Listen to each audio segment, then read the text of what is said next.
행복 시작 불행 끝. 성공 시작 실패 끝. 신신문에 오신 것을 환영합니다. 아미타불.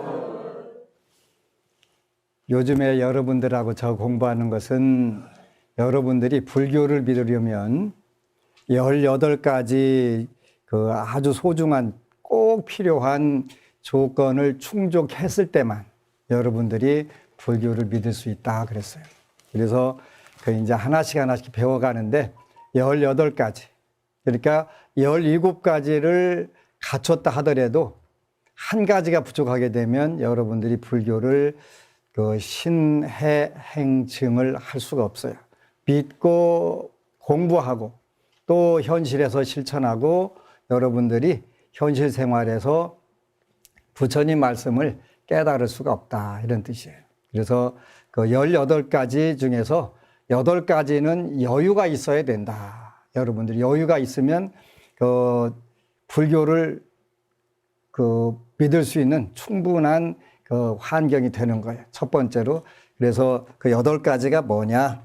그래서 이제 그거는 본성의 여유로움을 사유함 그런 얘기죠.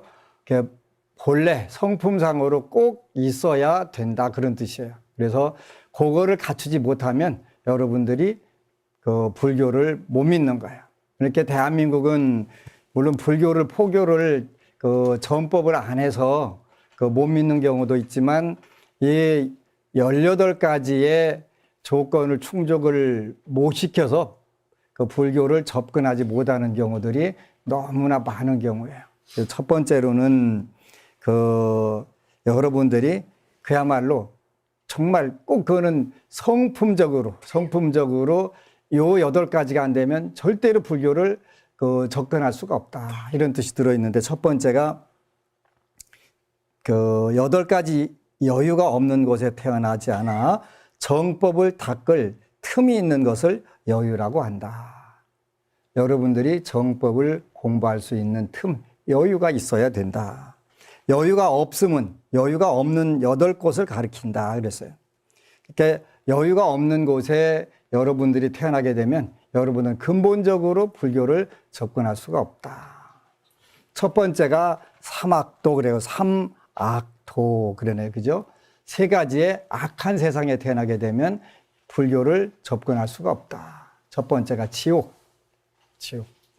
그 다음에 악귀, 축생. 여기에 태어나면 일단은 근본적으로 불교를 공부할 수가 없다. 믿고 의지하고 공부하고 따를 수가 없다. 어느 법우님이 아주 재미있는 글을 올렸어요.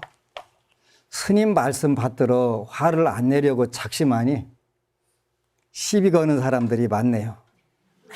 어떻게 대응하는 게 지혜로운 처신일까요? 그러지. 근데 이제 여러분들이 어떤 그 일을 익히는데 그 일거리가 많은 게 좋은 거예요. 그러면 빨리 익힐 수가 있어요. 예를 들어서 그 어떤 그 여러분들이 직업으로 물건을 조립을 한다. 그런데 한 10년에 한 번씩 그 주문을 받으면 그 물건을 그 조립할 수 있는 방법을 익힐 수가 없어요. 그죠? 그런데 매일 일거리가 몰아닥치면 정신없이 하다 보니까 나중에 눈 감고도 할 수가 있어요. 그러니까 그 이 법우님이 그 스님 말씀 받들어 화를 안 내려고 작심하니 화를 돋구는 분들이 막 도처에서 막 발생하는 거지. 정신없이 발생하는 거. 그러면 좋은 걸까요? 나쁜 걸까요? 엄청 좋은 거예요. 빨리 익히라고 막 기회가 막 주어지는 거예요. 예를 들어서 그 공부를 하는데도 그걸 집중적으로 하려면 공부거리가 많아야 되잖아요. 계속 반복하다 보면 그 저절로 거기에 우리가 터득하는 방법들이 생겨버린단 말이지. 화낼 거리도 10년에 한 번씩 화내다 보면은 그 맨날 새롭게 화내는 걸 다시 공부해야 돼요. 그래서 이 법우님은 복이 많아가지고 여기저기서 아주 열받게 잘 건드려줘서 화 돋구는 공부를 아주 잘 하고 있는 거예요. 근데 무슨 인류의 평화와 행복을 위해서 화를 받는 게 아니라 여기도 안녕하세요. 저는 인천에 사는 30대 미혼 여성입니다.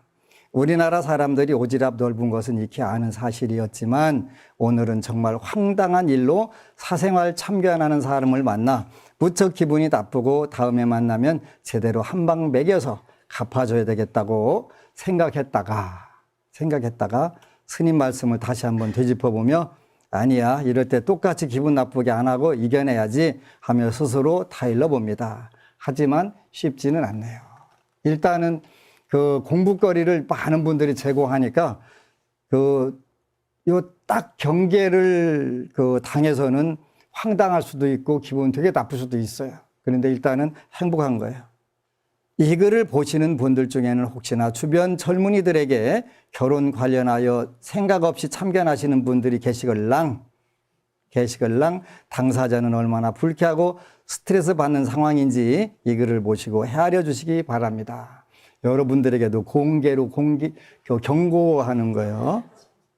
저희 화 안 내기 수행이 시험에 처한 에피소드를 말씀드릴게요. 얘 갖고 이제 쭉 나오네요. 출근 전에 저는 반려견과 함께 기분 좋게 산책을 다녀오는 길에 엘리베이터 옆에서 옆집 아주머니를 마주쳤는데 서로 이름도 모르고 나이도 모르고 이름도 몰라요, 성도 몰라요, 뭐 그런 거네. 그저 옆집 분위기에 인사만 하는 사이인데다 새 아파트인지라 오래된 이웃도 아니지요. 그런데 오고 가며 제가 싱글인 것을 눈치껏 알았는지 매번 결혼 안 하냐고 인사말 삼아 묻는 것이 아주 습관이 된 것 같습니다. 공부하는데 보시 공부도 어렵지 않고 지계 공부도 어렵지 않아요. 그런데 보시 공부를 열심히 닦고 지계 공부를 하게 되면 그 다음 단계에 오는 게 반드시 인욕 단계가 와요. 분노를 일으키는 환경들이 온단 말이에요. 근데 진짜 중요한 공부예요. 이거 꼭 넘어가야 되는데 쉽지 않아요. 오늘 또 엘리베이터 안에서 대뜸 큰 목소리로 제게 묻길 결혼 안 해요? 왜 안 해요? 해야지. 한 번 갔다 오더라도 하는 게 낫지. 그러니까 덕담이요, 악담이요. 하여간 제대로 인욕 공부, 분노에 대한 공부는 제대로 하게 아주 여러분 말에 온팡지에 걸린 거예요. 그죠? 너무 무례하고 오지랖이 태평양 같은 참견하기 시작했습니다. 무슨 친척 어르신이나 되는 양 결혼을 왜 안 하냐며 거의 따져 묻듯이 질문을 하는데 서로 왕래도 없었고 서로의 상황이나 가치관도 모르는 사이에 어쩜 이렇게 막무가내식 질문을 할 수 있지 하며 황당했지만 애써 미소 지으며 결혼을 꼭 해야 되나요? 결혼이 그렇게 좋은 건가요? 라고 여쭈었더랬죠. 저는 겉보기엔 여성스럽게 단정하게 생겨서 남들이 보기에 순한 줄 아는데 사실 저는 사주상으로 병화일주라는 게 있다는데 병화일주여서 제가 남에게 결벽증에 가까울 만큼 피해를 주는 것을 싫어하고 매너를 중시하며 살고 있기 때문에 무례한 사람을 못 참는 성격이 있습니다. 하지만 주말에도 스님 법회 동영상을 보고 또 보며 저의 이런 타고난 성향을 좋은 방향으로 써먹기 위해 제일 먼저 화를 내지 말자라고 스스로 약속했기에 불쾌해도 참았습니다. 정말 잘했어요. 박수 한번 쳐줄까요?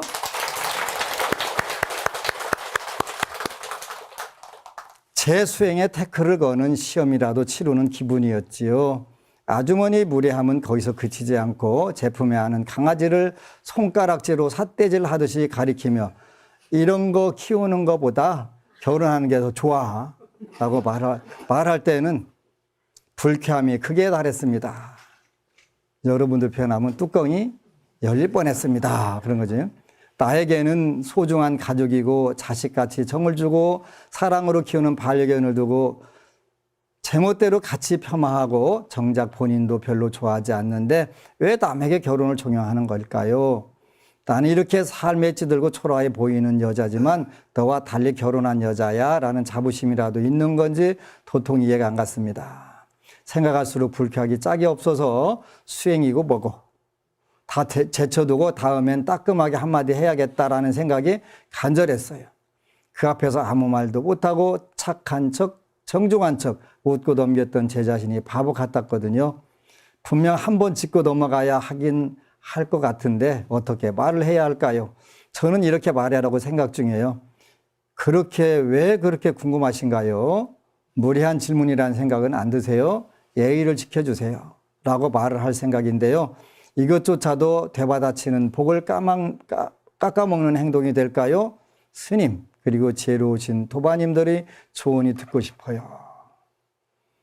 여러분들도 마찬가지예요. 여러분들이 인생에 살면서 여러분들이 현재 겪고 있는 상황들은 업에 의해서 느끼는 것인데 그 업이 다해야만 새로운 상황이 온다. 기도하고 발언하고 수행하는 사람이 맞이하는 모든 인연 속에 항상 중요한 메시지가 담겨져 있습니다. 그것을 발견하고 뛰어넘기까지 수없이 시행착오를 범하고 또다시 도전하는 과정에서 배우게 됩니다. 그러지 상대의 무례는 그 사람의 업입니다. 중요한 것은 그와 같은 상황에서 무례한 상대를 바라보고 대응하고 있는 자기 자신의 업입니다.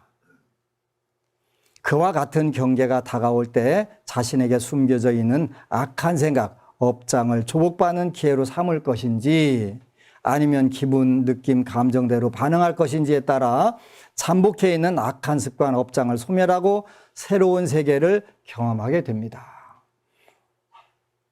지금은 이 말이 쉽게 받아들여지지 않거나 받아들여진다 해도 또다시 오랜 습관을 따라 반응하고 처신하게 될 가능성이 높습니다. 내 한 생각 잘 단돌이 할 수 있는 근기가 되기 전까지 쉽게 정복될 목표가 아닙니다. 당연히 아니지. 저도 수도 없이 그러한 경계에 끌려서 미끄러지기를 반복하며 기도와 수행의 공덕을 물거품으로 만들기까지 반복했습니다. 그래도 정복할 수 있는 힘은 내가 내뱉는 행동과 말 그리고 생각에 따라서 소원 성취가 좌우되고 공덕의 탑도 안전하게 지킬 수 있다는 것입니다. 기도하는 사람도 불평과 짜증을 몸과 입과 생각으로 행할 수 있지만 그 업이 닿기 전까지 그것과 관련된 소원사는 가로막혀서 풀리지 않게 됩니다. 그래서 이 옆집 아주머니는 엄청나게 고마운 분이에요. 고마운 분이에요. 그러니까 인육 공부를 시켜주려고 그날 아침에 작정하고 지장보살님의 특별한 지시를 받고 나온 거예요. 그렇게 잘 지나가기를 엄청 잘한 거예요. 몇 번만 계속 하면요 쉽게 넘어갈 수 있어요. 그지? 제일 재밌는 거는 여러분들이 저도 이제 지나가다 보면은 개들이 가끔 저한테 짖을 때가 있어요. 근데 우리 절 뒷집에 제일 작은 것이 주먹대가 많은 것이 나만 보면 짖어서 큰 애들은 안 짖는데. 그래서 생각해도 같이 엎드려서 짖어볼까?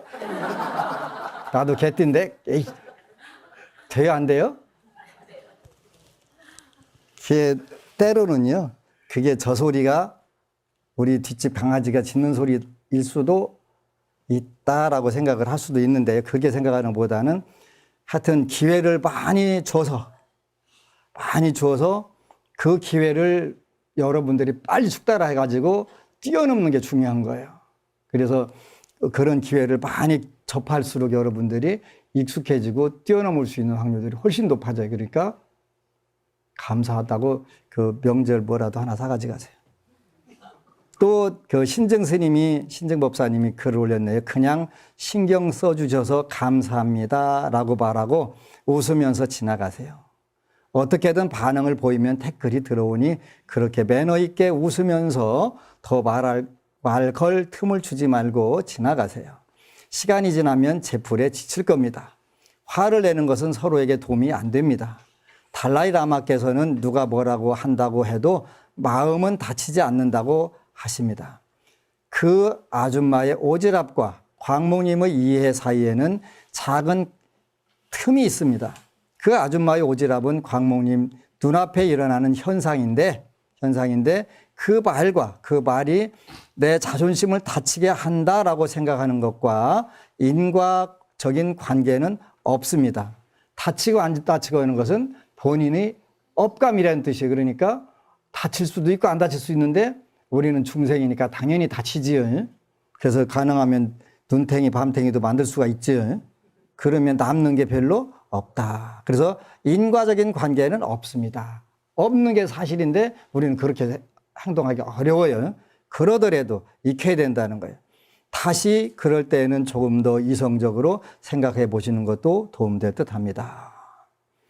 또 한 분이 그 영화 감독하시는 분이 글을 올렸네요. 저는 오랜 싱글 라이프 후 늦은 결혼을 했습니다. 뇌과학자 장 박사에 의하면 인간은 기본적으로 편가르기를 하는 존재라고 합니다. 사람한테 어떤 낙인이나 꼬리표가 붙으면 그 사람 자체를 들여다보기보다는 내 편, 네 편으로 나누어 메커니즘이 작동한다고 합니다. 미혼인 사람에게 결혼을 이야기하는 사람들의 심리도 그런 것이 아닐까 합니다. 편가르기에는 우월감과 열등감이 같이 담겨 있다고 봅니다. 그분의 경우는 결혼한 우월감과 능력 있고 자유로운 싱글에 대한 열등감과 부러움이 공존하는 거죠. 두 인생 다 살아본 입장에서 어느 게 더 대단히 좋진 않습니다. 분명한 건 늦게를 하길 잘했다는 겁니다. 이건 제 의견은 아닙니다. 요즘 가뜩이나 그 가임 기간 넘어가고 결혼한다고 국가 정책상 옳은 것인지 아닌 것인지는 잘 모르겠습니다. 혼자 산다는 건 어렵다. 외롭고도 도도한 모습, 고영, 오연하게 살지 않으면 모욕당한다. 그러나 또한 어딘지 조금 애처로운 데가 없으면 얄밉게 보인다. 그러나 또한 너무 애처로운 티를 내면 새끼가 있다는 말을 듣는다. 그 균형이 어렵다. 단합의 세이코라고 하는 분이 30 넘어 한방눈에서 쓴 글이라네요. 무릇 중생의 시선이라는 것이 이렇습니다.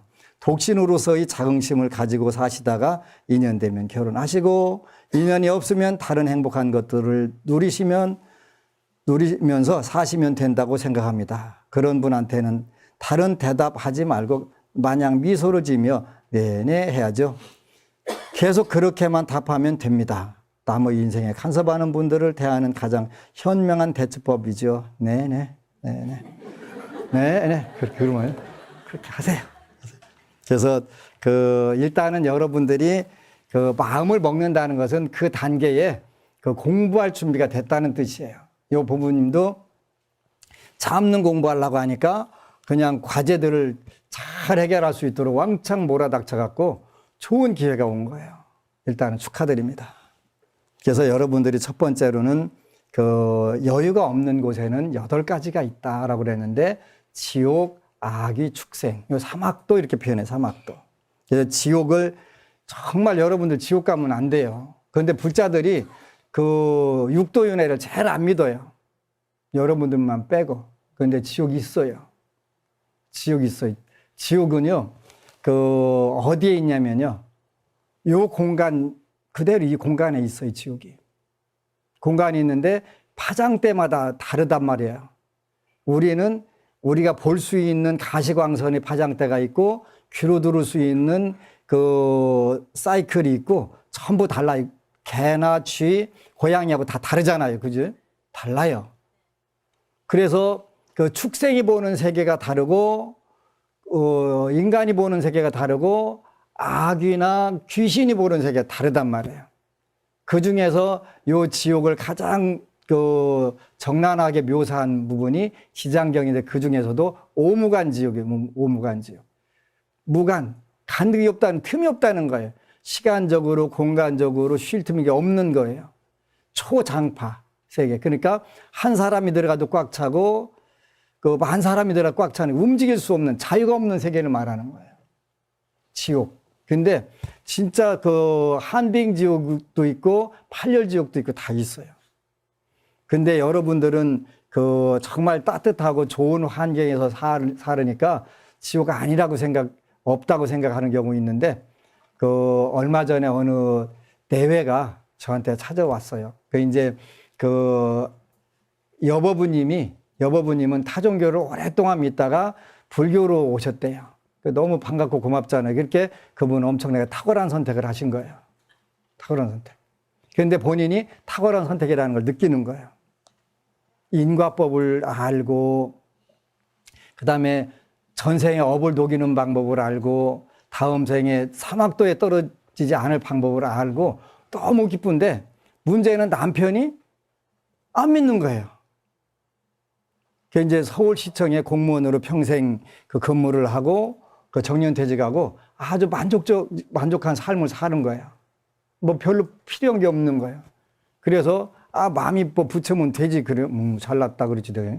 잘났네. 그런데 금생은 그렇다고 치고 다음 생은 어떻게 할 건데? 다음 생은 어떻게 할 건데? 다음 생에도 금생에 과연 그 본인이 누리고 있었던 복을 다 누릴 수 있을까? 누릴 수 있을 것 같지. 그랬더니 그게 왜 그러냐면 모르니까 있을 것 같는 거예요. 여러분들이 지장경 읽어보니까 그야말로 행동하는 거, 말하는 거, 생각하는 거, 죄하는 게 있어요, 없어요? 없어요. 무식해야 씩씩해져 가지고 없다고 생각하는 거예요. 읽어. 좋은 말 할 때 읽어나 그랬더니 읽겠다고 하더라고요. 다음 생 보장만 할 수 있으면 뭔 짓을 하고 살아도 아무 문제 없어요. 근데 불교는 다음 생 생각해 보면 난 잠이 안 오더라. 너 얼마나 복 짓고 살았나. 다음 생에도 이 복을 그 인간만 받을 수 있을지 한번 그 확률상으로 따져봐라. 안 된다. 일단 지장경 백동만 읽으면 당신의 업이 얼마나 무거운지 알게 돼. 업을 강조하기 위해서 한 게 아니라 다음 생에도 금생에 누린 복보다 더 좋은 복 누리게 하려고 하는 거예요. 한빙지옥 요즘에 밤에 차가운데 만약에 홀랑 벗겨놓고서 그 얼음 위에다가 세워놓으면 얼마나 시원할까요? 얼어 죽잖아요, 그죠? 얼어 죽어요. 얼어 죽는데 지옥은 하루에 만사 만생이라는 말, 10,000번 죽고 10,000번 태어나는 거예요. 근데 여러분들이 한 생 살면서 느꼈던 것처럼 그 기간이 똑같다는 거예요. 혹시 교통사고 나본 분들은 순간적으로 하는 사이에 태어나서부터 미래까지 걱정이 다 들어와요. 저 한번 해봤거든요. 하는 사이에 큰일 났네. 그래서 태어나서부터 쫙 들어오는데 그 뭐 불과 1, 2초밖에 안 되는데 평생이 다 계산돼갖고 나오잖아요. 그 짧은 시간에 그 다음에 앞으로 어떡하지? 뒤까지 다 고민한단 말이에요. 그 짧은 시간에. 그러니까 그 짧은 시간이 한 생 한 생 돼가지고 만사만상이 하는데 평생 80, 90까지 고통받았던 걸 그대로 느껴가면서 또 태어나고 또 태어나고 한없이 태어나는 거예요. 여러분 겁주려고? 아니에요. 그러니까 티베트 분들이, 티베트 스님들이 수행하는 것은 금생은 인간 몸은 받았지만 다음 생은 어떻게 할 거냐. 많은 분들이 전부 다 환생했을 텐데 제사는 왜 지내나요? 라고 묻는 경우 있어요. 환생이요? 환생 확률이 굉장히 작아요. 인간 몸을 받지 못하는 사람은 지구와 같고 인간 몸을 받는 사람은 손톱에 때만큼 된다고 그랬으니까 확률상으로 얼마나 작은 거예요.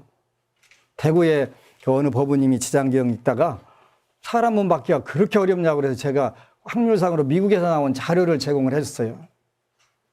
정상적인 남녀 간에 평생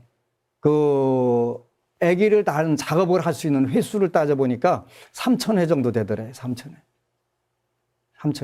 거기에서 나오는, 남성에서 나오는 정자수가 1회당 3억 개가 되는데 3억 개 되는 3,000회면 9,000억 개가 되는 거예요. 9,000억 개가. 9,000억 개 중에서 10명 태어나면 900억 대 이래요. 저는 900억 대 이래요. 우리 어머님이 열나셨거든요. 5 잃었어요. 1,800억 대 이래요. 생존 확률이. 1,800억 대 1. 여러분들은 그렇게 안 되는 그보다 더 훨씬 높은 분들이 많겠지요.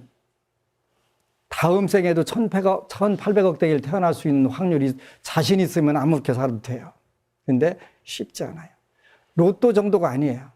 그래서 우리가 소중한 인생을 멋지게 살으라는 거예요. 잘 살으라는 거예요. 여기서 잘 살으라고 하는 것은 계율과 선정과 지혜를 닦으면서 살으라는 뜻이에요.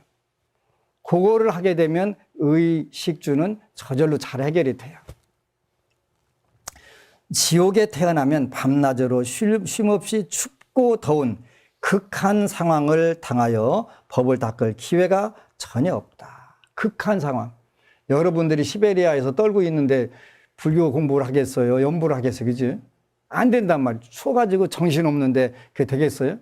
여러분들 어디 가서 무슨 일 생기면은 연부를 해요? 아니면 엄마, 아빠 불러요? 엄마, 아빠 부를 확률이 높지, 그지? 높아요. 평소에 여러분들이 해도 그게 급한 상황이 오게 되면은 아버지, 어머니 불러요. 그러니까 지옥에 태어나면 밤낮이 아니라 그 중에서 아무런 여유가 없는 거예요, 여유가. 정신없는 거예요. 그 고통을 받느라고. 근데 이 고통이 보통 고통이 아니잖아요, 그지? 만약에 엄청나게 추운데 입은 옷도 시원찮고 바람을 피할 장소가 없다고 생각하게 되면 정말 한빙지옥 안 가야 되겠다 하는 생각하게 되지. 팔열지옥도 마찬가지. 용광로 옆에 있으면 엄청 땀나고 따뜻해요. 따뜻해. 정신없이 따뜻해, 그지? 죽고 싶을 정도로. 근데 그 고통을 전부 느낀다는 거예요. 느낀다는 거예요. 뭘로? 업으로. 그래서 첫 번째 여러분들은 지옥에 태어나지 않았기 때문에 불교를 공부할 수 있는 첫 번째 조건들이 성취된 거예요. 다음 생에도 지옥에 안 태어난다는 보장은 일단은 없어요. 왜냐하면 여러분들이 업을 짓는 방법은 행동으로 짓는 세 가지 업이 있고 살도움, 입으로 짓는 4가지, 악구, 기어, 양설, 망어가 있지. 그 다음에 생각으로 짓는 업이 탐진치 3가지가 있단 말이에요. 거기에서 어떤 부분들에서 심하게 훼손하게 되면 그 법은 이미 다시 악몽이 없어지고 육식파에서 채식주의자로 변하는 나. 아까 그 법은 이제 인욕 공부를 이제 드디어 통과를 한 거예요. 그죠? 그 옆집 분에게 꼭 선물해 주세요. 저는 법안스님 법문을 듣기 전에 불교에 대해 막연한 호감과 공경하는 마음만 있을 뿐 오개도 지키지 않는 불량불자였습니다. 왜냐하면 저는 불교의 세계관을 납득하고 좋아할 뿐 초자연적인 그 무엇은 믿지 않고 의심 많고 시니컬한 인간이었으니거든요. 저는 몇 해 전부터 많이 아팠고 아직도 통증에서 벗어나지 못했습니다. 제 처지가 이렇게 되고 보니 내가 전생에 뭔 죄를 지었길래 이런 생각을 늘상하며 불교에 심차게 되었고 그 와중에 법안스님을 알게 되었습니다. 직접 뵌 적은 없고 맨날 동영상만으로 뵙고 있지만요. 스님 동영상 법문을 들은 뒤 지장기도를 시작하였고 이제 20독을 넘어가고 있는데 아직 기도 성취는 이루어지지 않았으나 뜻밖의 제게 생긴 변화가 있어 공유하고 싶어요. 저는 어릴 때부터 악몽을 자주 꾸고 때문에 깊은 잠을 못 이루고 악몽 때문에 소리를 지르고 욕하는 잠꼬대를 자주 해서 가족들로부터 놀림을 당하곤 했습니다. 제가 악몽에 시달리는 줄도 모르고 가족들은 잠꼬대하는 것만 듣고 제 성격이 못해서 그렇다고 쉽게 말했습니다. 꿈속에서 주로 귀신에게 쫓겨다니며 집 베란다에서 뛰어내리는 꿈을 반복해서 꾸었고 하도 이런 꿈을 자주 꾸니 생시에서도 베란다 앞에서 떨어져 보고 싶은 충동도 들었습니다. 귀신 꿈에도 도가 트다 보니 귀신이 친숙해지는 지경에 이르렀고 귀신과 맞짱도 뜨고 때에 따라서는 귀신에게 멈춰 따라오지 마 하면 귀신이 명령을 따르는 웃지 못할 내공도 갖게 되었습니다. 속으로는 무서워 벌벌 떨면서 꿈속에서 귀신을 조정하며 허세를 떠는 것이었죠. 또 두 번째로 사람들과 싸우는 꿈을 자주 꿨는데 단골 출연자는 저희 어머니였고 둘째는 사회에서 만난 악연들입니다. 그런 꿈을 꾸고 난 뒤에도 항상 우울하고 꿈속에서 시달려서인지 잠을 많이 자도 피곤했으며 꿈속에서 저와 싸웠던 사람들을 더 미워하기도 했습니다. 법안스님과 지장기도를 알기 전에 악몽에서 벗어나고자 능엄경이 좋다는 얘기를 듣고 몇 개월간 독송하였는데 놀랍게도 능엄경을 외우고 잔 날에는 악몽을 안 꾸는 우연이 반복되며 이것이 필연임을 알게 되었습니다. 하지만 그때 저는 오계를 지키지 않았고 무작정 기도만 외우는 불량불자였고 법안스님 법문을 들은 뒤로 오계를 지키고자 노력하면서 그와 함께 지장경 기도를 하고 있습니다. 저희 가족은 본래 고기 반찬 없이는 밥을 먹지 않는 육식파 가족이었는데 저 또한 어린 시절부터 고기를 무척 좋아하여 고기만 보면 이성을 잃을 정도였습니다. 그런데 이런 제가 언제부터인가 고기 냄새가 싫어지고 먹으려고 구워놓고도 입을 대기가 싫은 식성으로 바뀌었습니다. 법안스님 말씀 중에 제 무릎을 탁 쳤던 가르침이 있는데 노루, 개고기, 염소, 자라, 뱀 먹지 말라는 말씀입니다. 저희 아버지는 잘 나가던 사업가이던 시절 럭셔리한 취미 생활이랍시고 사냥총과 비싼 낚싯대를 사모으는 사치를 하며 들로 산으로 사냥을 하며 노루, 꿩 여러 가지 어여쁜 새들을 잡아왔고 사람 몸 크기만한 잉어를 잡아와서 구워 먹기도 했습니다. 저는 덜짐승 냄새가 역해서 어린 시절에도 먹지 않았는데 어른들이 사냥해온 동물들을 먹는 모습을 보며 왠지 소름이 끼치고 징그럽게 느껴졌었습니다. 아버지가 죽어가는 동물들을 잡아왔을 때 그 가여운 동물들의 모습이 너무 가엽고 또 가까이서 야생동물들을 자세히 보면 너무나 아름답고 예쁜데 저희 아버지가 그 소중한 생명들을 죽였던 것이 그때는 큰 죄악인 줄 몰랐지만 마냥 불쌍하여 아빠 몰래 죽어가는 새를 들고 가서 치료해달라고 병원에 데려간 일도 여러 번입니다. 아빠는 동물의 생명을 빼앗고 저는 그 동물을 살려달라고 철없이 병원에 가서 때를 썼던 것입니다.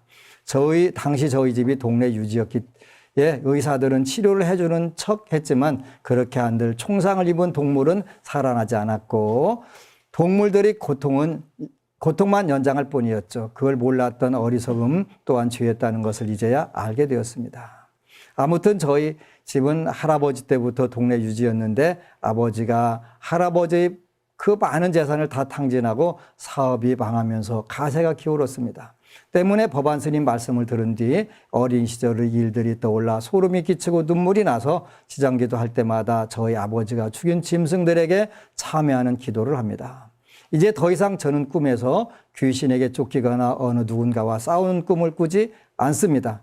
아직 정신적으로 무르익고 지혜를 다 갖추진 못했지만 제게 이런 변화가 일어난 것처럼 앞으로도 하나하나씩 더 좋은 일이 일어나길 소망합니다.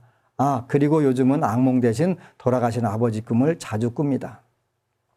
돌아가시기 전에 사이가 안 좋았던 아버지가 꿈에 자주 나오시는데 아무 말씀 없고 생전과 달리 성질도 안 부리고 그냥 밥을 먹거나 집에 와서 잠을 자는 꿈을 꿉니다. 뭐라고 말을 걸어도 대꾸는 안 하지만 생전의 포악한 모습과는 달리 키가 한풀 꺾여서 있는 것이 짠하기도 합니다. 이 꿈의 의미는 무엇일까요? 곰곰이 생각해 보니 아마 기도를 더 열심히 해서 아버지 자신을 악도에서 구해달라고 제게 메시지를 보내는 것과 같은데 제가 아직 수행이 덜 되어서 그런지 조금 얄밉기도 합니다. 앞으로도 수행이 더욱 정진하고 지장기도 열심히 해서 또 좋은 소식 전할 날 있길 바랍니다. 도바님들도 모두 성불하세요. 감사합니다. 여기에는 아주 많은 교훈들이 있네요. 그죠? 살생. 제가 절대로 가지면 안 된다고 하는 취미 2가지 있네. 그죠? 사냥과 낚시. 그리고 결국은 사업을 쫄딱 망할 수밖에 없지. 그 업에 의해 가지고. 그리고 노루라든가 가게 되면 특히 더 그러게 되는데 이제 악도에 들어가 있으니까 그나마 자손이 기도를 한 공덕으로 나오기 시작하는 거잖아요. 이제 꺼내달라고 하는 그야말로 어필, 하소연을 하는 거잖아요. 배고프다고 밥 먹는 모습 이런 걸 한단 말이에요. 그래서 우리가 지옥에 태어나지 않은 여유로움. 2번째가 악귀로 태어나면 하루 종일 기아와 갈증의 고통을 겪느라 역시 법을 닦을 기회가 없다. 3일 굶었는데 나는 오로지 염불을 하고 지장경 독경하겠다. 그러면 지장보살님이시. 안 돼, 그러지? 안 돼. 그러니까 여러분들이 오늘 저녁 공양도 잘하고 맛있게 잘하고 이렇게 공부할 수 있는 여유, 바로 지옥과 악에 태어나지 않았기 때문에 그래요. 그죠? 3번째는 축생으로 태어나면 사람의 불임당하고 서로 잔인하게 해치는 고통을 겪느라 역시 법을 닦을 기회가 없다. 우리가 지옥과 악귀와 축생이 사막도에 해당하는 거예요. 여러분들도 마찬가지예요. 여러분들도 이 3곳으로부터 절대로 자유로울 수가 없어요. 그런데 여러분 다행히 지장경 읽어서 이 사막도는 일단 안 가요. 가게 되면 아무리 재수 없어도 도리천으로 가게 돼요. 100번은 가게 되니까 일단은 보장은 받은 거예요. 그랬다고 아무렇게나 살면 안 돼요. 그렇게 해서 나뿐만 아니라 다른 분들도 요 좋은 법을 공부를 해서 익힐 수 있도록 늘 그 기도를 하셔야 돼요. 그렇게 되면 다음 생에 그 한 나라의 왕으로 태어나기 때문에 왕으로 태어나는 거 되게 중요한 거예요. 이제 며칠 후에 태국에 가기로 했는데 태국에도 이제 왕족들이 계시더라고요. 근데 왕가에 태어나는 사람들은 운명이 달라요. 평민하고 절대적으로 다른 거예요. 그래서 평등한 거, 모든 인류는 평등한데요. 평등하다고 해서 다 똑같은 권리를 누리고 사는 건 아니에요. 전생에 지은 복력에 의해서 가지고 살 수 있는 그런 부분들이 달라지는 거예요. 그래서 여러분들은 지옥, 악귀, 배고픔. 여러분들은 우리 대한민국 역사상 가장 좋은 때 태어났어요. 밥 먹고 살 빼는 게 일이니까. 우리 역사상에 그런 때가 없었어요. 5,000년 역사로 따져도 또 1만 년 역사로 따져도 그런 기간이 없었어요. 근데 요 좋은 기간 동안에 우리가 할 일들이 정말 많은 거예요. 그러지? 언젠가 우리도 그 배고픈 세계에 가서 태어날 수 있어요. 축생 세계에 태어나서 그 짐승들이 돼서 쫓겨다닐 수도 있어요. 그래서 이런 부분들에서 우리는 지옥악이 축생에 안 태어나기 위해서 정말 많은 공덕을 짓고 복을 지어야 돼요. 중요한 부분들이에요. 이 부분만 가져도 여러분들은 매일 감사하셔야 되는데 감사가 되질 않아요. 왜 안 되냐면 옆집하고 비교하니까. 근데 우리 부자들이 보면 꼭 옆집 사람은 나쁘게 살고 악하게 사는데 잘 사는 것 같고, 여러분들은 되게 착하는데 못 사는 것 같고, 그러지? 거꾸로예요. 거꾸로. 못 살 때는 못 살 만한 이유가 있는 거예요. 복력이 부족하든, 업에서 악업을 많이 지었든. 그래서 옆집을 부러워하는 것보다는 금생에 내가 공덕 포인트를 좀 더 쌓지. 그래서 내생이라고 하는 것은 꼭 여러분들이 금생에 몸을 바꿔서 태어나는 것만 내생이라고 하는 게 아니에요. 내일도 내생에 해당하는 거예요. 그러니까 오늘 여러분들이 복을 지게 되면 내일은 어떻게 바뀔지 아무도 몰라요.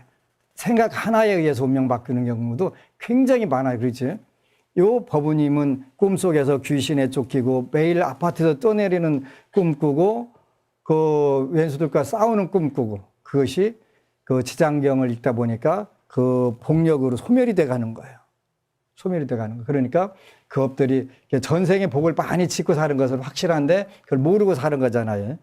여러분들 주위에는 이런 법우들이 정말 많아요. 그래서 빨리 지장경을 읽고 그분들이 잘 이 속에서 벗어나고 더 나가서 본인이 누리는 이 복들을 나눠줄 필요들이 있어요.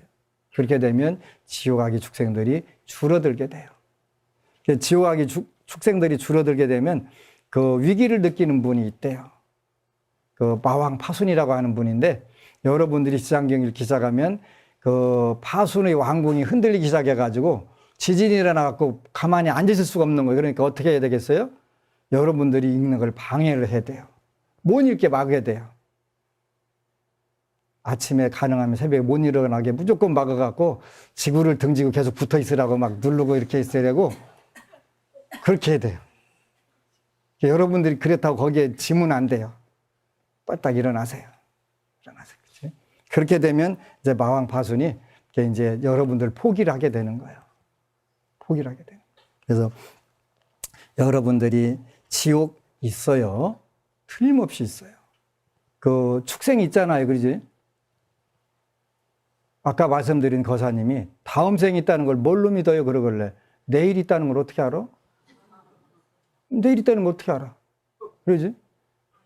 그럼 내년은 그지? 조금 더 길게 하면 다음 생에 조금 느리면 그러잖아요.